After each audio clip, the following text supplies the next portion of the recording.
Abram comigo a palavra de Deus,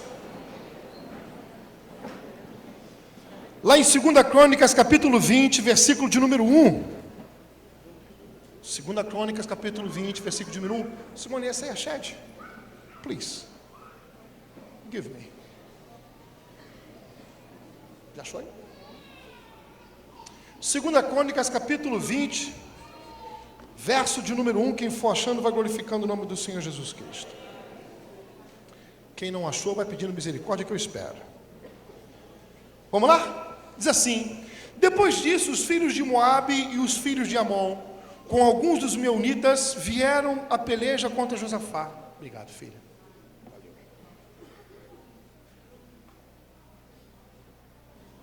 Deixa eu só dar uma olhada na palavra. Então vieram alguns dos... capítulo 20, versículo 1. Depois disso, os filhos de Moabe e os filhos de Amon, com alguns dos meunitas, vieram a peleja contra Josafá. Então vieram alguns que avisaram a Josafá, dizendo: grande multidão vem contra ti da além do mar e da Síria. Eis que já estão em Hazazon Tamar, que é em Gedi. Então Josafá teve medo e se pôs a buscar o Senhor e apregou o jejum em todo o Judá. Judá se congregou para pedir socorro ao Senhor, também de todas as cidades de Judá veio gente para buscar o Senhor. Pôs-se Josafá em pé na congregação de Judá e de Jerusalém, na casa do Senhor, diante do pátio novo, e disse: ah, Senhor Deus de nossos pais, porventura não és tu Deus nos céus? Não és tu que dominas sobre todos os reinos dos povos? Na tua mão está a força e o poder, e não há quem te possa resistir. Porventura, nosso Deus, não lançastes fora os moradores dessa terra, de diante do teu povo de Israel, e não a destes para sempre a posteridade de Abraão, teu amigo? Cara, olha a oração desse cara, velho. Habitaram nela, e nela edificaram um santuário ao teu nome, dizendo: se algum mal nos sobrevir, espada por castigo, peste ou fome, nós nos apresentaríamos diante da tua face e diante de ti, pois o teu nome está nesta casa, e clamaremos a ti na nossa angústia, e tu nos ouvirás e livrarás. Quantos quem diga aleluia? Agora, pois, eis que os filhos de Amon e de Moabe e os do monte Seir, cujas terras não permitiste Israel invadir, quando vinham da terra do Egito, mas deles se desviaram e não os destruíram, eis que nos dão pago, vindo para lançar-nos fora da tua possessão, que nos deste em herança. Ah, nosso Deus, acaso não executarás tu o teu julgamento contra eles? Porque em nós não há força para resistirmos a essa grande multidão que vem contra nós, e não sabemos nós o que fazer, porém os nossos olhos estão postos em ti. Todo Judá estava em pé diante do Senhor, como também as suas crianças, as suas mulheres e os seus filhos. Então veio o Espírito do Senhor no meio da congregação, sobre quem? Jaaziel, filho de Zacarias, filho de Benaia, filho de Jeiel, filho de Matanias, levita dos filhos de Asaf, e disse: dai ouvidos todo o Judá, e vós, moradores de Jerusalém, e tu, ó rei Josafá, ao que vos diz o Senhor: não temais, nem vos assusteis por causa desta grande multidão, pois a peleja não é vossa, mas de Deus. Amanhã descereis contra eles, e eis que sobem pela ladeira de Ziz, encontrá-los eis no fim do vale, defronte do deserto de Jeruel. Neste encontro não tereis de pelejar. Tomai posição, ficai parados, e vede o salvamento que o Senhor vos dará, ó Judá e Jerusalém. Não temais, nem vos assusteis. Amanhã saíres ao encontro, porque o Senhor é convosco. Então Josafá se prostrou com o rosto em terra. Gente, Josafá é o rei. Então Josafá se prostrou com o rosto em terra, e todo Judá e os moradores de Jerusalém também se prostraram perante o Senhor e o adoraram.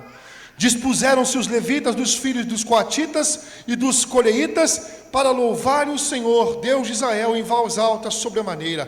Pela manhã cedo se levantaram e saíram ao deserto de Tecoa. Ao saírem eles, pôs-se Josafá em pé e disse: ouvi-me, ó Judá, e vós, moradores de Jerusalém, crede no Senhor vosso Deus, e estareis seguros. Crede nos seus profetas? Crede nos seus profetas? Que tempo é esse? Josafá, da linhagem de Davi, de Roboão, de Salomão, onde Deus havia feito uma promessa para Davi que jamais faltaria um herdeiro ao seu trono. Ele não é o rei de todo Israel. O rei de Israel aqui, nesse tempo aqui, se eu não me engano, já é o cunhado dele, filho de Acabe.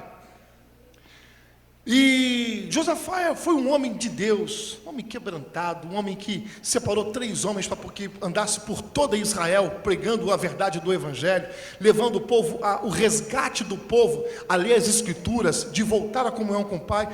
Pensa num rei abençoado. E outra coisa, uma das marcas lindas que existia na vida de Josafá era o discernimento aguçado. Ele tinha tanta comunhão com Deus que ele sabia muito bem quem profetizava da parte do Senhor, quem não era. Existe um episódio aqui muito engraçado, que quando o sogro dele chama ele para peleja, Acabe, aquele Zé Mané, casado com o Saci, chamado Jezabel, que haviam desterrado de Israel todos os profetas do Senhor e agora estavam em adoração a Baal, aquela coisa do inferno, chamou Josafá. Josafá, meu genro, não, meu sogro, vamos à peleja contra os amonitas? Vamos sim. Então vamos subir. Não tem como a gente consultar o Senhor primeiro para saber se essa guerra a gente vai ser bem sucedido ou não? Aí ele, vamos consultar. Trouxe mais de 400 profetas em Israel. Depois que 400 profetas profetizaram, virou Josafá para Acabe e falou assim: sogro, gente boa, não tem nenhum do Senhor não?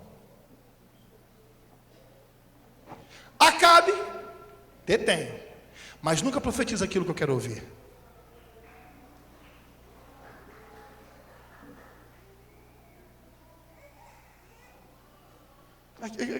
Já aqui eu posso parar a pregação e ficar só sobre isso. Quem quer se enganar, vive no pecado e procura pessoas que falam o que quer ouvir. Sempre vai ouvir boa nova. Você é lindo, tudo o que fizeres prosperarás. A boa mão do Senhor é contigo, servo, serva do Senhor. Vai nessa tua força. É só pancada que leva. O testemunho lá no pé. Josafá tinha o discernimento aguçado. Todo mundo profetizou e está sentado. Oh, que bacana. Arrumaram um chifre de ferro e começaram a chifrar um ao outro. Assim farás o rei de Israel e Josafá contra os inimigos do Senhor vencerá. Josafá está assim: caraca, que teatro, hein? Pô, que chique. Agora, rei, na moral, tem algum do Senhor? Tem. Mas o miserável nunca profetiza aquilo que eu quero ouvir. Por quê? Porque a vida de Acabe era pecado. Ele casou com um saci chamado Jezabel. Pensa no cão. Jezabel, pensa numa mulher endemoniada, vai ver a história dela, uma mulher dos infernos. E ele, o que ele fez? Ele desterrou os profetas do Senhor, mandou matar. Se não fosse o servo do Senhor ter mantido 7.000 guardados em cavernas, todo Israel estaria sem sacerdotes agora, do Senhor, só com os filhos do cão. Manda chamar. Se eu não me engano, acho que foi Micaías nessa época. E Micaías vem o servo do Senhor. Para a hora que ele se apresenta aí, vira-se o Acabe. Eis aí o perturbador de Israel. Maluco. O sacerdote virou para ele, o profeta virou e falou assim: eu sou o perturbador de Israel? Tu e a tua família têm perturbado, trazido desgraça para a nossa nação. E começou uma discussão entre os dois. Josafá mandou acalmar. Calma, rei. Olha a profecia. Josafá, humildemente: profeta, por favor, nós devemos subir para poder pelejar contra os inimigos do Senhor? Aí ele: sim, pode subir, dá com chifre, bate neles, que vocês vencerão. Aí Acabe fala: até quando Até quando eu devo conjurar pelo Senhor que você profetize da parte do Senhor? Ah, você quer da parte do Senhor? Quero. Se tu subir para a peleja, tu vai morrer. Eu não te falei? Eu não te falei que ele nunca profetiza aquilo que eu quero ouvir? Calma, eu não falo assim, eu não te falei isso aí. Eu não vou morrer? Eu vou morrer. Vai morrer. Então tá legal, pega ele e coloca na masmorra, porque quando eu voltar, ele vai ver o que é bom. O sacerdote, o profeta, se tu voltar, eu não sou servo de Deus.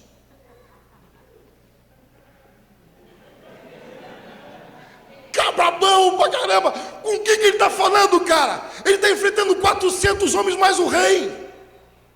A política, a polícia, corpo de bombeiro, tudo contra ele. Como se fosse o dia de hoje, estás para o dia de hoje. Igualzinho, como é que eu vou profetizar uma coisa boa sobre alguém que vive no pecado? Eu tenho que profetizar correção, exortação, alinhar a sua vida pela palavra. Isso é um homem de Deus.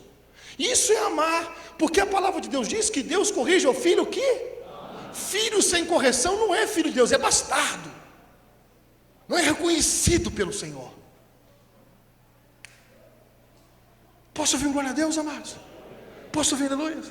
Aí todo mundo sabe o final da história. Subiram, Acabe ninja, cara.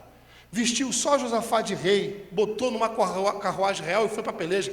Ele se vestiu de soldado, para ficar no meio dos soldados. Olha que bicho dos infernos. Aí a hora que a peleja apertou, o rei dos amonitas, se não me engano, falou assim: só quero que matem a luz de Israel, apague a lâmpada. Os caras foram atacar. Quando foi atacar, Josafá clamou ao Senhor: Senhor, me livre. E Deus deu livramento. Aí perceberam que ele não era o rei de Israel, que ele era o rei de Judá. Aí pararam de pelejar. Diz a palavra de Deus que um dos inimigos de Israel entesou o seu arco, puxou a flecha e lançou a esmo. E aquela flecha veio. Tum! Aonde? Na única frestinha que tinha na armadura de Acabe.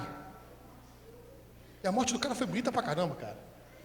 Foi linda, porque a palavra de Deus diz que ele pelejou, a flecha foi lançada e entrou na frestinha da armadura dele.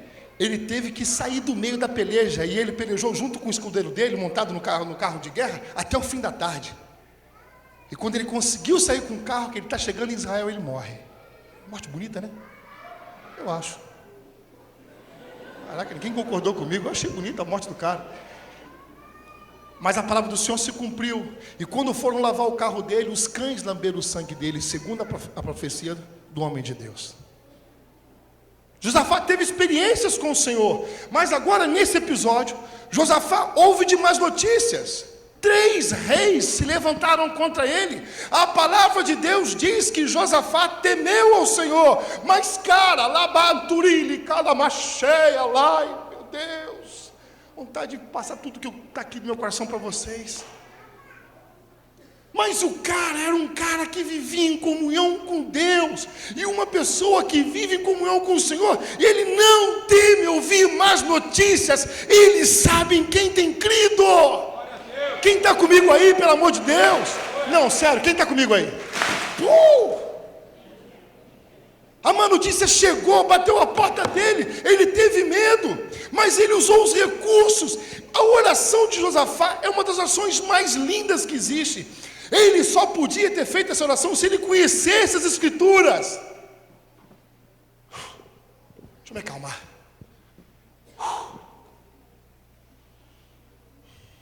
Ele reivindica: Senhor, esse povo que se levanta. Primeiro diz: tu és o Criador de todas as coisas. Se tu não quisesse que nada disso acontecesse, tu faria isso aqui, ó, e acabou. Mas o Senhor permitiu que tal coisa acontecesse.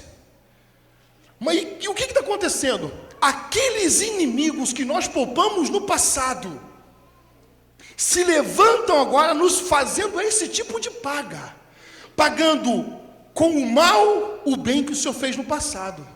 Senhor, levanta-te do teu trono e ajuda-nos contra esse grande e numeroso povo. Posso ouvir aleluias? Posso ouvir glória a Deus, amados? Isso é que eu quero passar por palavra viva. Não um bando de de gente que vem nas quartas ou no domingo para ouvir uma palavra, mas irmãos em Cristo Jesus, que têm se apropriado da sua herança todos os dias e reivindicado aquilo que o Senhor prometeu. Meu irmão, isso te faz ser uma bênção. Isso te tira da zona de ser mendigo espiritual. O que é um mendigo espiritual? Eu estou passando luta, vamos na quarta-feira pegar a nossa bênção. Recebi, glória a Deus. Quinta-feira, sexta-feira, sábado, domingo está chegando, graças a Deus, tem mais uma palavra do pastor Vitor. Que maravilha. Se não é pastor Vitor, é pastor Felipe. Se não é pastor Felipe, é pastor Simone. Se não é pastor Simone, é pastor Marcelo. Se não é Marcelo, hoje eu vou para lá, eu vou receber de qualquer jeito. Aí chega no domingo, pum, a palavra. Ai, que bênção.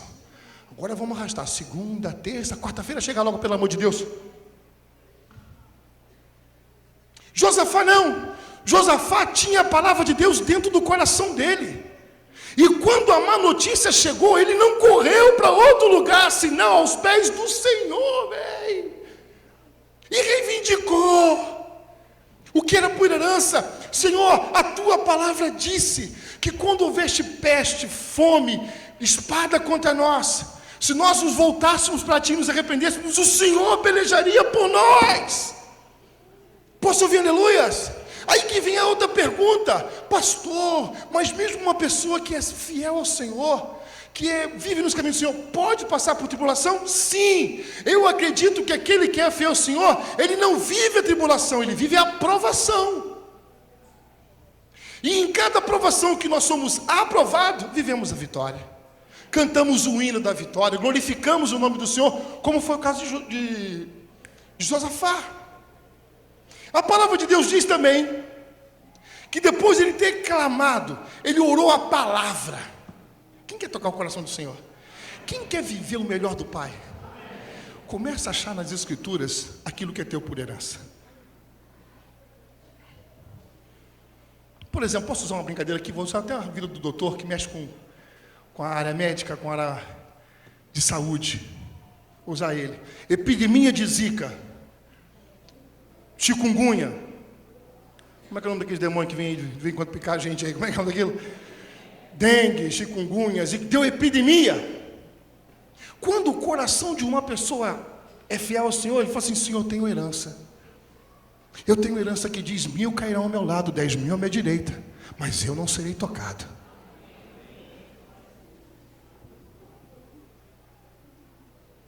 Pastor, o senhor está dirigindo, orientando que a gente não deve procurar médico nem hospital. Deus que me livre e guarde. Deus colocou essas bênçãos aqui na terra justamente para nos atender e nos ajudar. Posso ouvir, aleluia, amados? Não estou falando sobre isso. Eu estou falando sobre algumas pessoas que reivindicam a sua herança. Alguém está com vida econômica arrebentada. O que a palavra de Deus diz? Vida econômica falando: trazei todos os dízimos à casa do tesouro e fazei prova de mim, se eu não vos abrirei a janela dos céus e derramarei sobre vós tantas bênçãos quanto não podereis recolhê-las todas. Mas o que adianta conhecer e não viver? Você não vive a promessa, você só conhece de ouvir. O grande bacana, o grande barato, a vida de aventura do Evangelho não é saber as regras da igreja, não é saber a ordem do culto, não é saber que o culto começa assim e termina assim. É você se apropriar daquilo que Deus te prometeu todos os dias. Eu tenho uma promessa de 5 anos, todos os dias eu oro por ela. Ela não se cumpriu até o dia de hoje, mas eu vejo como ela se cumprindo amanhã. Por quê? Porque eu sei quem fez a promessa. Nós vamos comprar o terreno do Palavra Viva e vamos edificar o templo. Mas de que jeito? Do jeito que Deus falou que nós vamos fazer. Mas eu falei para Deus, mas a gente podia fazer uma coleta, separar um recurso, ir juntando devagarinho, comprar o terreno. Não foi assim que Deus falou. Deus falou que ia dar. Fala para o teu irmão: ou pirou, ou nós vamos para a glória com ele.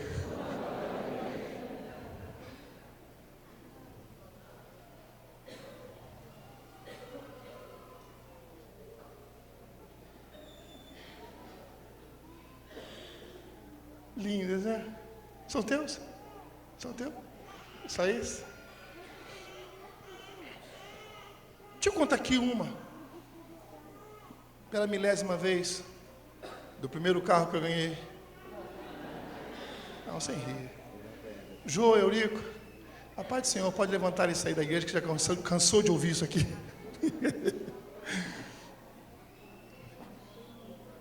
A Palavra Viva já tinha mais ou menos uns 4, 5 anos. E Deus falou no meu coração: vou te dar um carro. Porque carro para mim é muito mais do que um meio de transporte.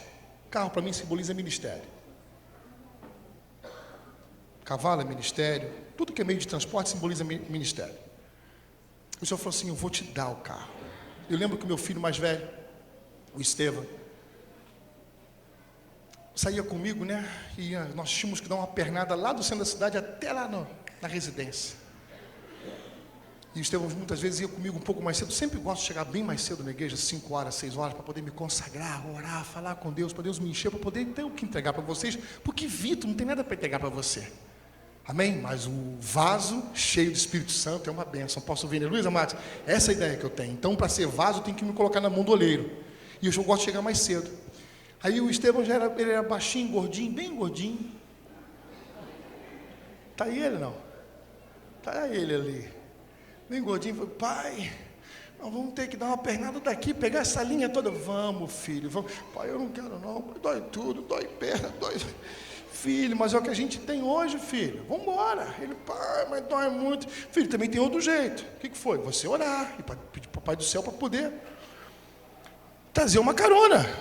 E ele atende. Atende, meu filho.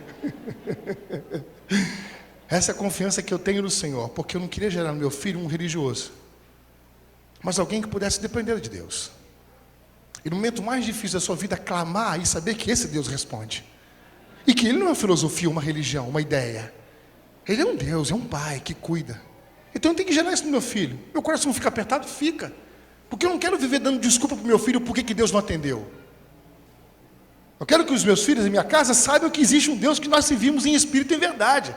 E que vale a pena de pagar o preço. Hoje eu cheguei na fazenda, estava todo mundo estudando Bíblia, lendo a palavra, tirando o momento dele. Ontem, minha família, depois do café, um no celular, o outro botando louvor. Eu falei: caramba, é isso que foi gerado. Eles precisam de ter a própria vida com o Senhor. Cada um deles. Posso ouvir, aleluia, amados?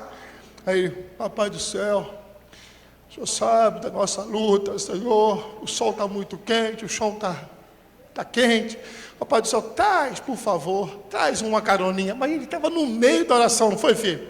No meio da oração parou uma Brasília azul. Pastor Vitor, Pai do Senhor Jesus, está indo para a igreja? O Estevão: caraca, maluco! Caraca, pai, assim. Foi assim, ralabantar, fiz assim para Deus: valeu, valeu, valeu, valeu. E nessa época, eu estava pedindo o Senhor um carro. E clamando ao Senhor. E o dia eu lembro que foi até com o pastor Fabiano. A gente foi jantar, acabou de jantar, pagamos as contas. O Fabiano falou assim: meu irmão querido, falou assim: Vitor, a Palavra Viva já está numa estrutura legal, não tem como comprar um carro. Falou assim: Fabiano, até tem, graças a Deus, mas não vou comprar porque Deus prometeu que vai dar. Aí ele: tá legal. Aí o Estevão: putz, papai, com essa história, cara, que Deus vai dar carro, que vai dar carro. Meu Deus, todo mundo em Vassoura sabe que meu pai é um doido, que espera que Deus vai dar o carro, vai dar o carro. Então benção, meu irmão, acredito nisso. Você crê nisso? Creio. Amém, vai ser. Culto de quarta-feira. E chega 9 irmãos de Paracambi, no meio do culto.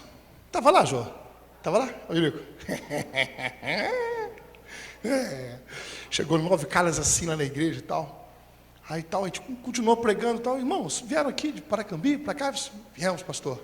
Viemos porque nós temos um recado para o senhor. Opa, pois não, por favor, passei o microfone. O nosso pastor estava em Paracambi orando pelo terreno da igreja. Ele clamando, estava chovendo, e ele dentro do carro dele, uma Mercedes, o Senhor falou assim para ele: é justo? Ele falou assim: o que é justo, Senhor? Você reivindicando um terreno desse tamanho, dentro de um carro desse com ar-condicionado, e meu servo há 5 anos lá em cima, pregando o evangelho sem um meio de locomoção?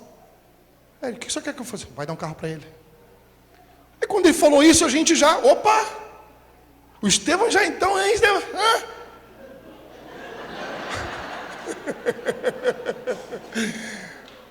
Caramba! Pastor, está aqui, ó. Viemos trazer para o senhor hoje o seu carro. está aqui na porta. Era uma Paraty 99, naquela época, era um carrinho muito bom, não sei o que e tal. Ah, meu, parecia que o Romário tinha feito um gol no Maracanã, na igreja. Lembra, Jô?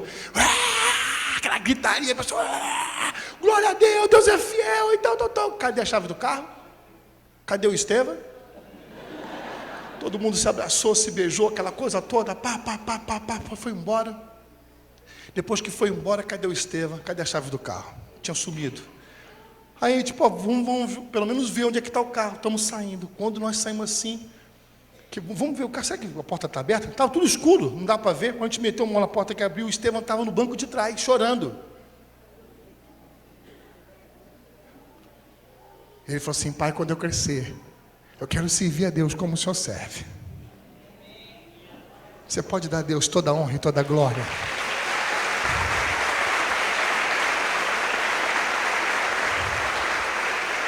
Onde vêm os meus exemplos, dos meus pais na fé e desses homens que tiveram experiências magníficas com o Senhor? Por que eu não vou ter? Por que você não vai ter? O que eles tinham de melhor do que nós, que viveram experiências maravilhosas?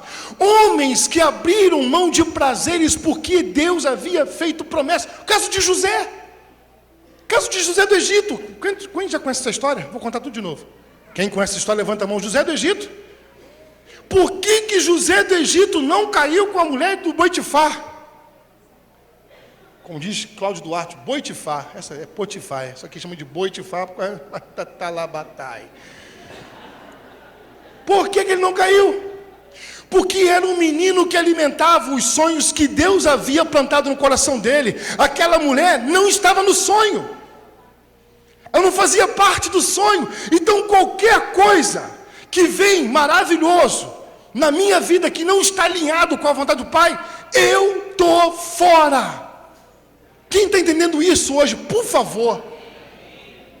Aquela mulher não fazia parte. Olha, eu sonhei com as estrelas, eu sonhei com o sol, eu sonhei com os meus irmãos, eu sonhei com o mundo, eu sonhei com milagres, eu sonhei com o pão, mas não sonhei com adultério.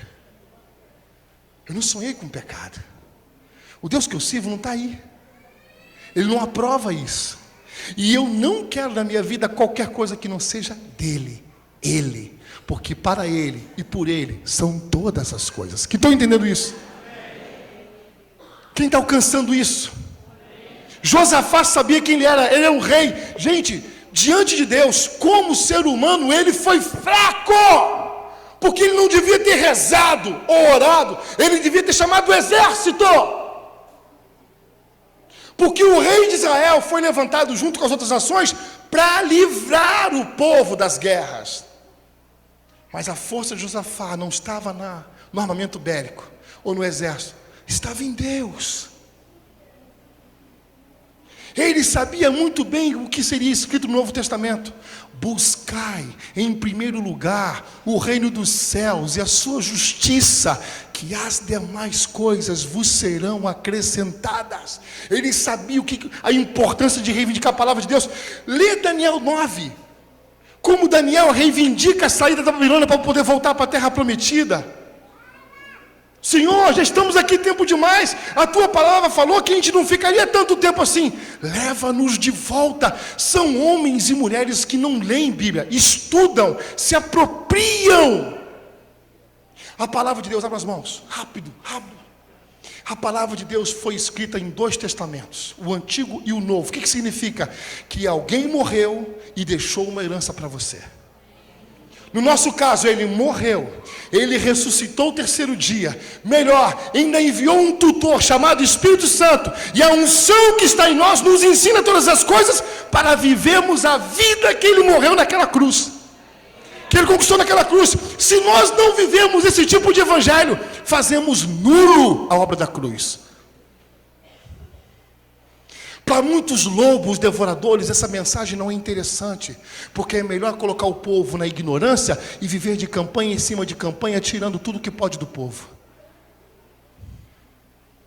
Mas para um pastor que ama suas ovelhas, a melhor coisa para ele é indicar para as ovelhas onde tem água fresca e pasto verdejante, e ver essas ovelhas gordas, felizes, bonitas, prontas para a volta do verdadeiro pastor. É o que eu estou fazendo essa noite. Pastor, mas o senhor não teme que a igreja venha ter um conhecimento bíblico que possa colocar o senhor em constrangimento? Não, meu irmão.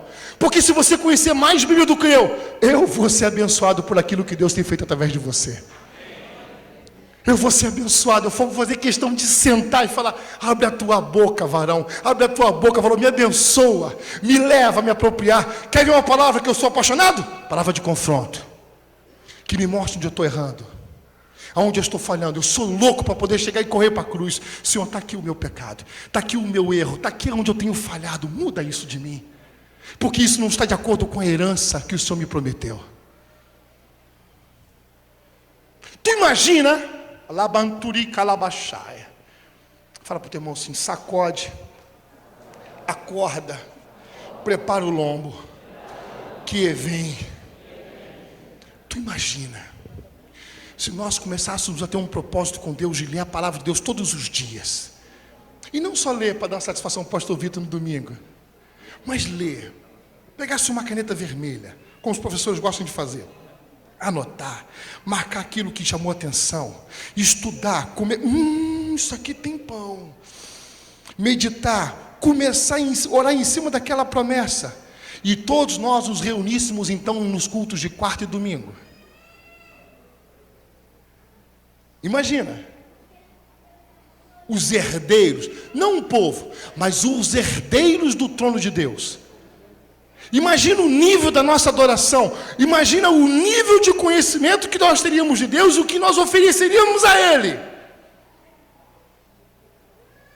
Nós viveríamos a mesma coisa que Davi viveu nos seus tempos, onde ele conseguiu trazer para a terra a mesma atmosfera que existiu nos céus. Por isso que em Atos 15 Deus fala assim: no final dos tempos restaurarei o tabernáculo caído de Davi, que existia 24 horas de uma nação que buscava Deus de dia e de noite. Fizemos aqui nesse feriado 7 horas. Me deram um turno de 1 hora. Foi pouco para a gente, né, Juninho? Foi pouco. Felipe nunca mais me dê 1 hora para poder buscar Deus. Para mim são 3. Por quê? Porque quando eu estou entrando, eu penso: Senhor, e eu tenho que parar para deixar o meu irmão orar? Não, irmão, espera um bocadinho. Por quê? Porque eu amo adorar esse Deus que tudo pode. Olha para mim, a nossa fé tem que ser como a de Josafá.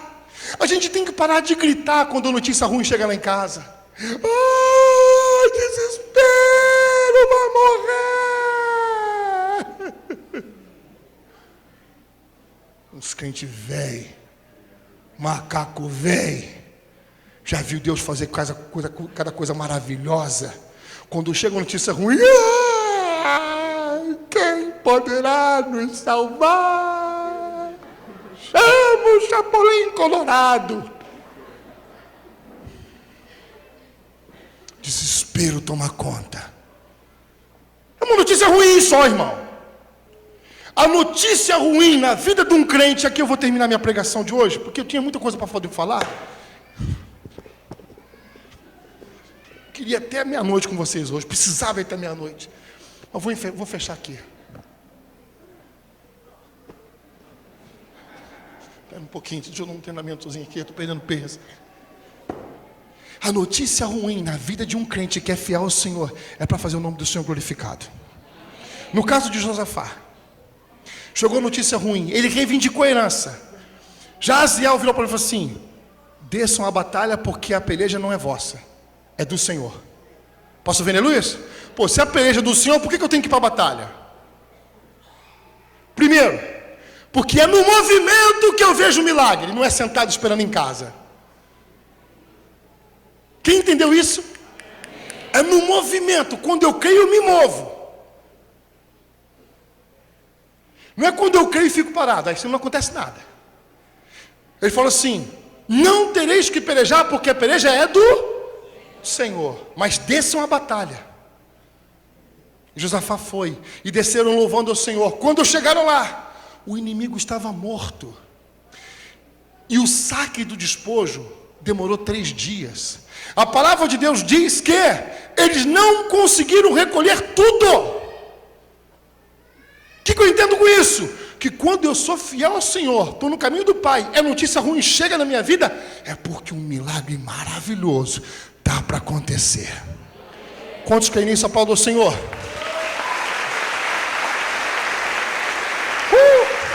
Nervoso hoje. Apóstolo Vitor, o senhor como professor de teologia não pode pensar uma base teológica e fazer dele uma pregação, tudo bem? Vamos ao caso então dos meninos, de Daniel, Sadraque, Mesaque e Abednego. A palavra de Deus diz que quando os inimigos de Daniel se levantaram contra ele, pesquisaram a vida de Daniel, onde podia pegar ele alguma coisa. Não acharam. Era reto em todos os seus caminhos. O que eles tramaram? Nós não vamos conseguir fazer alguma coisa com ele se não acharmos no Deus dele uma ocasião para pegá-lo. O que nós vamos fazer? Nós vamos tocar no ego do rei. Como assim? Nós vamos falar para o rei que durante o espaço de 30 dias, isso é escrito por ele, registrado por ele na lei dos Medos e dos Persas, que não pode ser revogada, que qualquer um dos habitantes da Babilônia, que não servia, que não adorar ou clamar a outro Deus que não seja o nosso rei, será lançado na cova dos leões. Levaram um decreto para o rei. O rei, que é isso, gente? Não estão me vendo mais nem como rei, estão me vendo como Deus. Terra, que fantástico. Sim, vocês têm certeza? Posso até fazer uma conjectura sem cometer uma heresia. Vocês têm certeza que é isso que vocês querem? Por favor, então tudo bem, traz o selo. Assinou. Agora, Daniel, olha o edito do rei. Durante o espaço de 30 dias, ninguém pode clamar outro Deus a não ser ao rei. Daniel,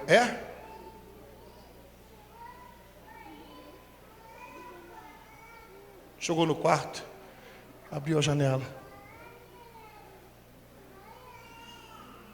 A ti, ó soberano Deus, eu trago a minha vida.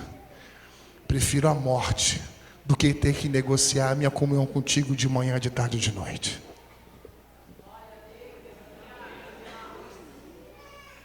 Quem está comigo? Prefiro a morte. Ei, aquele Daniel que tu trouxe do exílio lá de Israel não faz caso de ti. Ele sabe do edito que aconteceu, que ninguém pode buscar outro Deus a não ser o Senhor. No espaço de 30 dias, mesmo assim, ele continua buscando o Deus dele. Aí o rei, putz grilo, caraca, a caca que eu fiz. Meu amigo, cara, meu conselheiro. O resto tudo sustento aqui, mas não me ajuda em nada. Mas esse Daniel, ele tem um espírito de excelência sobre a vida dele. É meu amigo, velho. Por que eu fiz, cara? Tá vendo esse ego meu onde me leva? Olha o problema aí.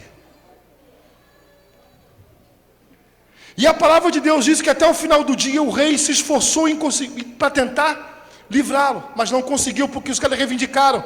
O Senhor escreveu, o Senhor assinou, e é lei dos Medos e dos Persas que não pode ser revogada. Então tá legal, vamos lá. Leva ele para a cova dos leões. Levaram ele para a cova dos leões. Chegou lá, aí vem os nossos irmãos da Assembleia de Deus, que eu acho um barato. Tem cada irmão que inventa cada coisa. Eu já ouvi um do irmão nosso, mas amo de coração, posso ouvir aleluias. Aprendi muito com os meus irmãos, muito, mas eu já ouvi cada uma que é muito engraçado. O irmão chegando, olá, irmãos, terra. Rapaz, acho barato. Eis que o Senhor naquele momento enviou o seu anjo, o anjo bradou e disse, não tem nada escrito na Bíblia: leões, aquietai-vos. Hoje é tempo de jejum. Olhai e vede, não há carne no velhinho, mas amanhã, se fores fiéis, o banquete será servido. Rapaz, já ri tanto disso, né?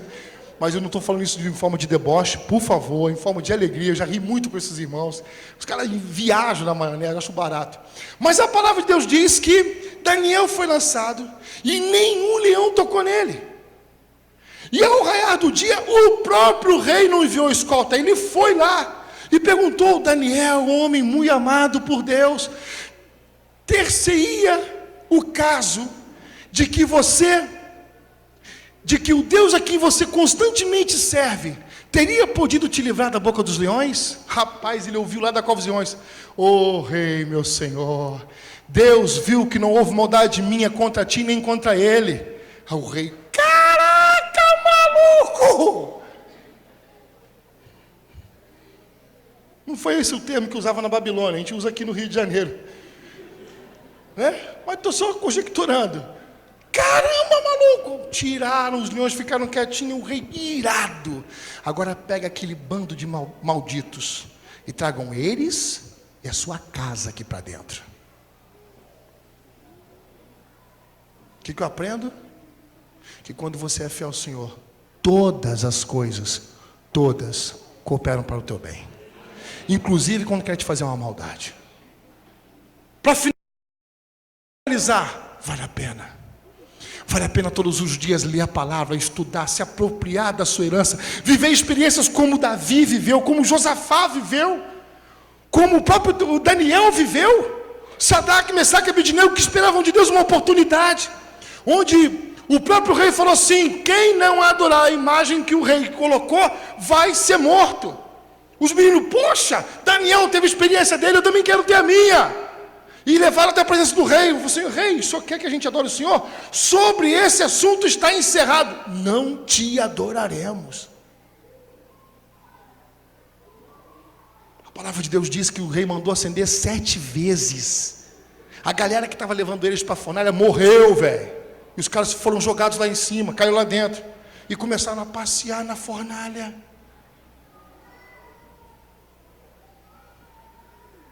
Quem já passeou na fornalha? Quem já foi jogado no fogo? Levanta a mão.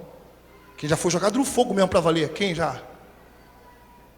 Fala para o teu irmão: todo mundo teve experiência com Deus. Fala: que crente sem vergonha que você é. Fala para o teu irmão. Fala. Quem aqui foi lançado na boca dos leões? Quem alguma vez enfrentou um leão na boca dos leões mesmo para depois ele te morder? Quem? Fala para o teu irmão: que vergonha que eu tenho de você.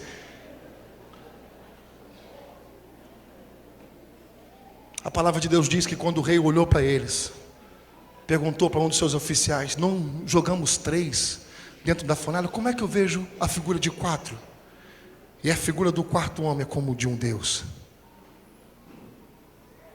Fala para o teu irmão assim: está com medo de quê? Fala: amanhã é segunda-feira.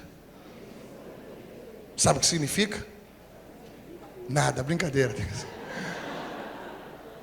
Fala para o teu irmão: sabe o que significa? Que amanhã, sendo segunda-feira, e a hora que o problema bater na tua porta, você terá uma oportunidade de ver a boa mão do Senhor se movendo sobre você.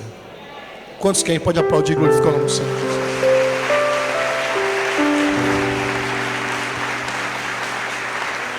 A Ele, dá a Ele toda a honra, a Ele toda a glória, todo o louvor, toda a ação.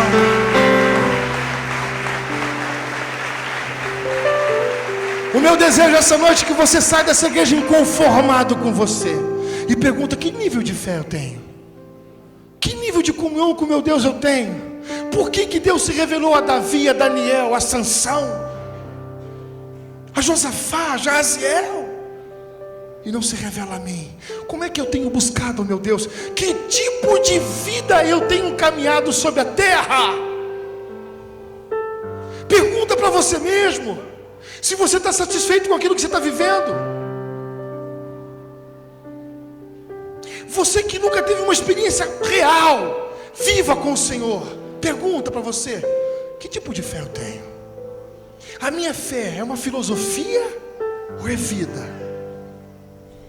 Porque se ela for filosofia, irmão, em nada ela difere das outras religiões.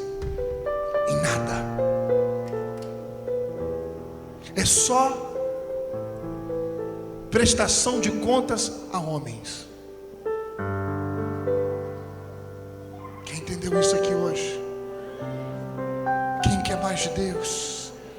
Quem quer sair da zona de conforto e entrar no melhor do Pai? Vai ficando de pé em nome de Jesus. Quero orar pela tua vida em nome de Jesus.